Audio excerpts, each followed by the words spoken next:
Welcome back to our channel, where we dive deep into the timeless stories of the Bible to uncover profound lessons that still resonate today. Today, we embark on an incredible journey through the life of Joseph, the young dreamer whose destiny was woven with betrayal, resilience, and divine purpose. From the moment his father gifted him a brilliantly colored coat, Joseph's path was set apart. But little did he know, that very distinction would spark jealousy, lead to unimaginable trials, and ultimately shape the future of an entire nation.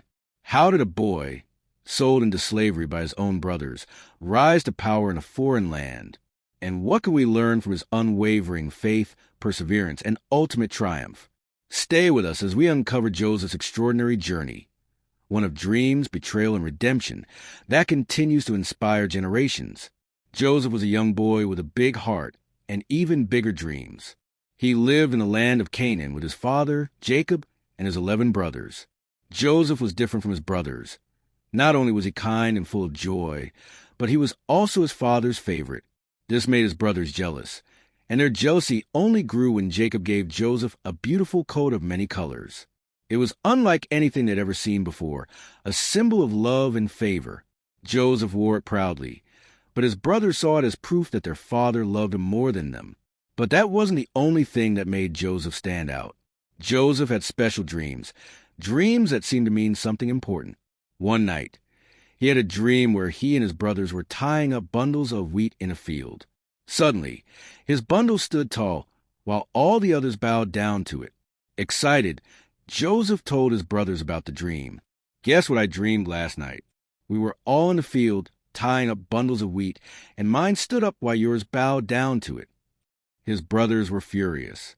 "Are you saying you're going to rule over us? That we're going to bow down to you?" They scoffed.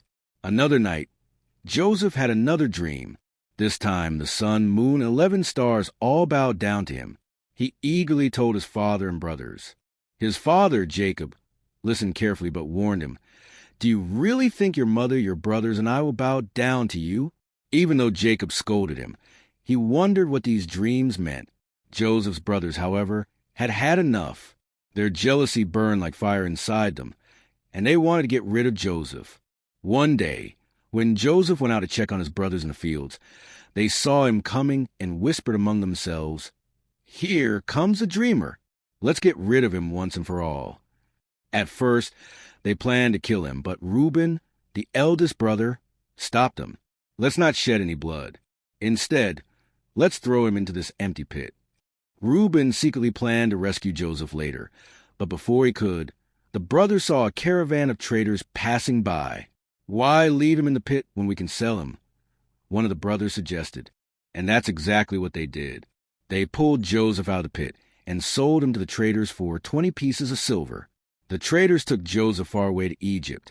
To cover up what they had done, the brothers took Joseph's colorful coat, dipped it in goat's blood, and brought it back to their father. "Look, we found this. Is it Joseph's coat?" Jacob gasped in horror. "A wild animal must have devoured my son," he cried, holding the torn and bloodied coat. He wept bitterly, believing his beloved Joseph was gone forever. Meanwhile, Joseph was taken to Egypt, where he was sold to a man named Potiphar, an officer of Pharaoh, the king of Egypt. Even though Joseph had been betrayed by his own family, he remained faithful to God. He worked hard, and God blessed everything he did. Potiphar noticed this and made Joseph in charge of his entire household. But trouble soon found Joseph again. Potiphar's wife noticed how strong and handsome he was. She tried to trick Joseph into doing something wrong, but Joseph refused. "I could never do such a thing and sin against God," he said. Angry that Joseph would not listen to her, she lied to her husband, saying Joseph had tried to harm her. Potiphar was furious and threw Joseph into prison. But even in prison, God was with Joseph. The prison guard saw that Joseph was trustworthy and put him in charge of all the prisoners. One day, 2 of Pharaoh's servants, the chief cupbearer and the chief baker, were thrown into prison. They both had strange dreams but didn't understand what they meant. "Tell me your dreams," Joseph said. "God will help me interpret them." The cupbearer spoke first. "In my dream, I saw a vine with 3 branches. The branches blossomed and grapes grew on them. I squeezed the grapes into Pharaoh's cup and handed it to him. Joseph smiled. The 3 branches mean 3 days. In 3 days, Pharaoh will restore you to your position as his cupbearer. When you are free, please remember me and help me get out of this prison. Then the baker shared his dream. I had 3 baskets of bread on my head, but birds came and ate the bread from the top basket. Joseph's face became serious. The 3 baskets also mean 3 days. But in 3 days, Pharaoh will take your life. Sure enough, in 3 days, the cupbearer was restored his position, and the baker was executed, just as Joseph had said. But the cupbearer forgot about Joseph, and Joseph remained in prison for 2 more years. Then one night, Pharaoh had a puzzling dream. He saw 7 fat cows grazing by the Nile River, but then 7 thin, sickly cows came and ate them. Then he had another dream where 7 healthy heads of grain were swallowed up by 7 thin, dried-out heads of grain. Pharaoh was troubled and called all his wise men, but no one could explain his dreams. Finally, the cupbearer remembered Joseph. When I was in prison, there was a young Hebrew man who interpreted dreams. Everything he said came true. Pharaoh quickly sent for Joseph. I hear you can interpret dreams, Pharaoh said. Joseph humbly replied, I cannot, but God can. Pharaoh shared his dreams, and Joseph explained, the 7 fat cows and 7 healthy grains represent 7 years of abundance. But the 7 thin cows and 7 withered grains mean 7 years of famine will follow. Egypt must store food during the good years, so there will be enough when the famine comes. Pharaoh was amazed. Since God has given you this wisdom, there is no one better to handle this task than you. I am putting you in charge of all of Egypt. Only I will be greater than you. Just like that, Joseph went from prisoner to ruler of Egypt. He stored food for 7 years, and when the famine came, Egypt had plenty to eat. People from all over came to buy food, including Joseph's brothers. They didn't recognize Joseph, but he knew them. He decided to test them.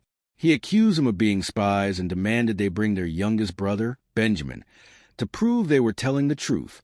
The brothers went home, terrified, and convinced their father to let Benjamin go with them.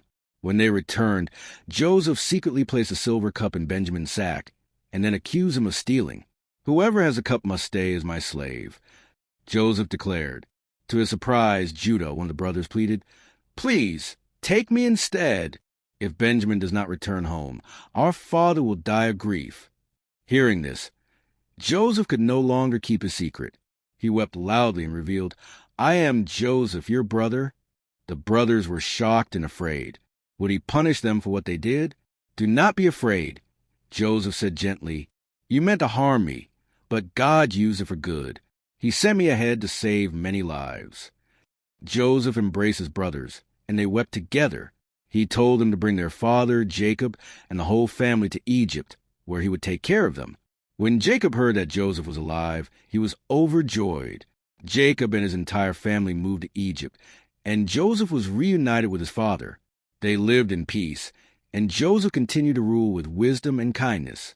Joseph's journey, from the pit to prison to palace, proved that even in the hardest times, God is always in control. His dreams had come true, but more importantly, his faith and forgiveness had changed everything.